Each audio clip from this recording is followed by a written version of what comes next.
So the future of work is a lifestyle of personal preferences, a personal development and personal responsibility. What are those in the music industry? These are just some of the questions we're posing to Rahsaan Patterson, who's an American singer and actor, and South African singer and songwriter RJ Benjamin. So I was going to ask you, RJ, before we went on the break, what did music look like when you started making music, and what does it look like now? How has that changed in your mind, that picture? Well, I think I broke through in 2004. Mm-hmm. I got a record deal with a company called Ghetto Rough, which is now a company called Motherland Records. A lot of people would know Vusi Nova, who's the big artist at Motherland. South Africa was still in the aftermath of Kwaito. It was this revolution really post-apartheid, and we were searching for the next thing, and we hadn't quite found that house music thing yet, so we were in between. Ghetto Rough was trying to look at the things in between, and I kind of found a home there. But I think at the time, people were searching. You had artists like Pitch Black Afro, who were mixing languages. It was really, so it wasn't, there were a lot of hip-hop artists up to that point, but they were putting on American accents, singing, rapping in English. I was probably a product of that as well, to be honest.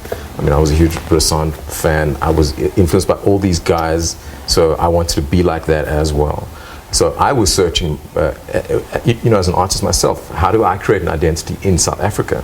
But so I think every artist, there was a group called Morafe, Double HP, the late Double HP, who were creating music, Motswako, which was essentially, again, like just a melting pot of languages, particularly with rap.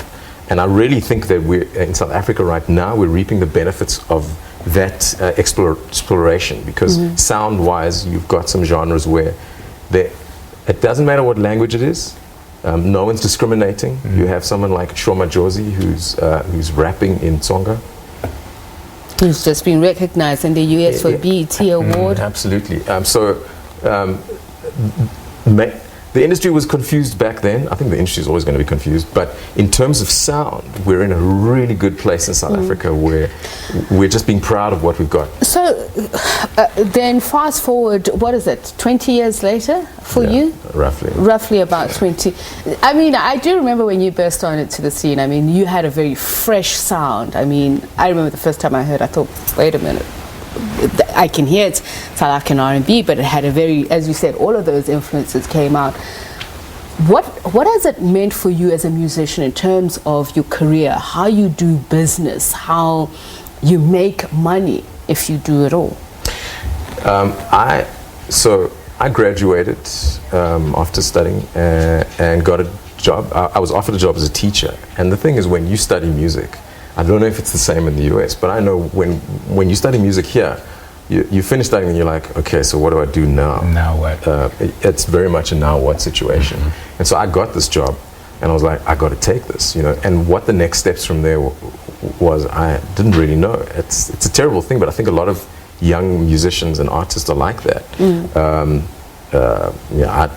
I suppose you just think, I'm so great, someone's going to find me, and then everything's going to happen. And I actually did get lucky. Someone, a student that I was going to take for private lesson, I was messing around on piano while I was waiting for them, just playing some of my songs, and they were like kind of standing by the door. I didn't know they were there. Walked in and said, "I didn't know you majored on music." I said, "Yeah." Next thing I know, he's giving me money for a demo, and the rest is history. Wow. I got very lucky, but what I realized very early on, particularly for the South African market, is if I'm going to survive long term, because I think you have to have a long-term goal, I'm going to have to be multi-skilled. So being a vocal coach has been a huge thing for me. I've worked on so many music reality shows in this country, The Voice SA, Idols SA, The Voice Nigeria, various shows that sustained my career a lot. Being a songwriter and a music producer has sustained my career a lot. And I've never been able to only be one of those things, even an artist. It's all of those things that sustain my career. And yeah. Rahsaan, I'm thinking of a friend of mine who was actually a Zambian musician who passed away, I think, 2 years ago, almost in about 2 months' time, and watching her work on her album then.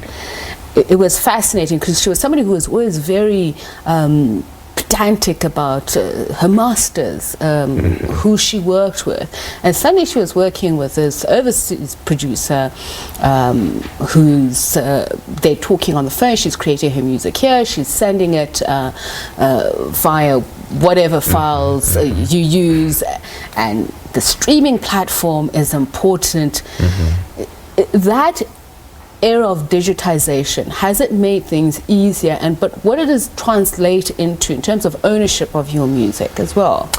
Well, it has afforded many people who want to make music the opportunity to create record labels that are their own, you know, production companies that are their own, which is a great thing. They're not tied or contracted to record labels who spend the money to help you make the record and then promote the record and then market the record, and you have to pay all that money back to them. Now, if a guy off the street wants to make a record, he can make his music, send it to iTunes, Spotify, and all the other streaming platforms and retail outlets, and he can essentially make all the money that people purchase his music, you know? The downside with the streaming is that people subscribe to these streaming platforms and they pay $9.99, $11.99, whatever they pay to these streaming platforms, and the royalty rate to the artist and songwriter is nowhere near, you know, what it would have been years ago. Yeah. You know what I mean? That's the downside, you know. You make a penny every time somebody, you know, depending on the streaming platform's percentage rate. You know, people think when they're streaming your music that you're making money, but you're not. So what does it then mean for the future of work in the music industry if there's going to be even more digitization, greater access to an artist's music? I mean, in the past you used to buy the whole record, the whole CD, and now you could just buy one song. Exactly.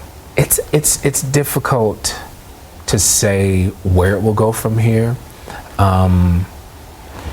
You just kind of gotta fight for what is right and what we're deserving of as artists, you know, and that can be difficult with conglomerates, you know, big companies, you know. The music industry has always exploited artists, you know, so it's not a new thing. They've just made it more difficult for us to survive and sustain a life as, you know, people that can actually make money at it. I'm fortunate in that when I started recording my records, I was supported by a major label. With that came an audience. So that audience has been with me throughout my entire recording career.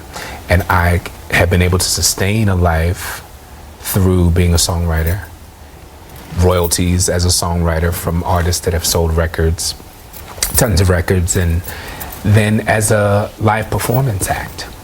That has been the biggest thing that has allowed me to sustain my life, because I've been able to tour and do shows even when I don't have albums out. What Rahsaan is saying, RJ, you would know very well. Here in South Africa, we've seen many artists who've been pillars of industry die broke. Their estates owe money.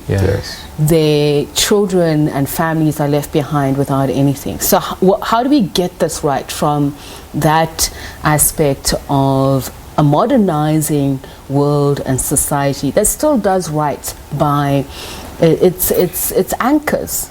It's a really difficult one, and I mean, I worked on Idol's South Africa for 5 years. I left about 2 years ago. And initially I was the musical director. Eventually I became what they call the in-house mentor. And in my mind, that job meant that I was making sure that when these kids left the show, they were going to make the right decisions. And I thought I was saying the right things. For example, don't sign a contract before you take it to a lawyer. And there've been instances, I mean, there's this incredible artist, you'll know who she is, Amanda Black. If you don't know, Google her or YouTube. She's amazing, amazingly talented. She came 7th on Idols. And she left the show. No offense to her, I love the girl, but she didn't call me.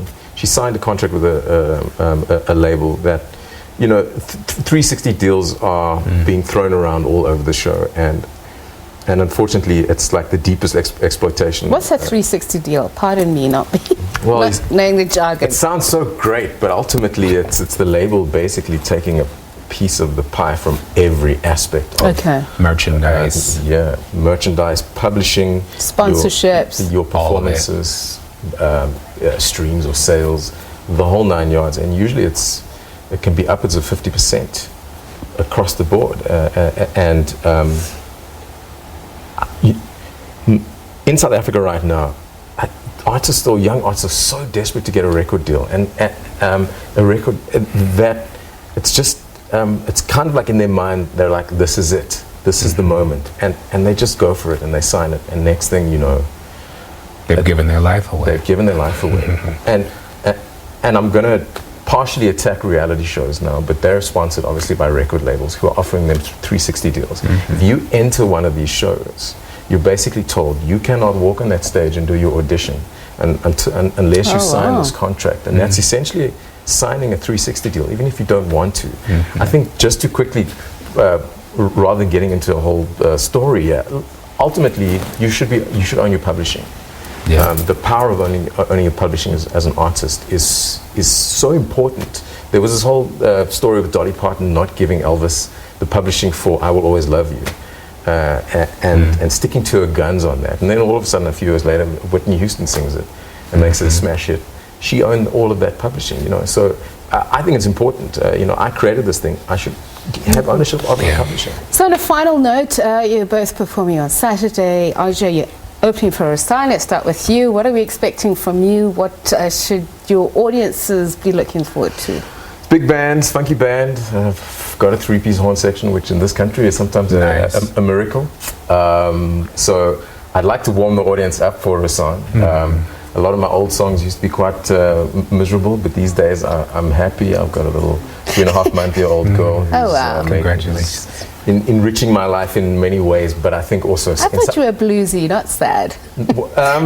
Thanks. It's a nice way to describe it. Ultimately, I think in South Africa we need some happiness. So I just want people to bop, vibe, dance, and enjoy themselves. Rahsaan, what good vibes are you bringing to our shores? What songs? Which songs are we looking forward to? And new songs.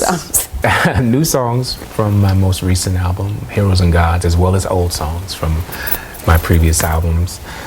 Which of your albums and which songs really? Because people have favorites. They do.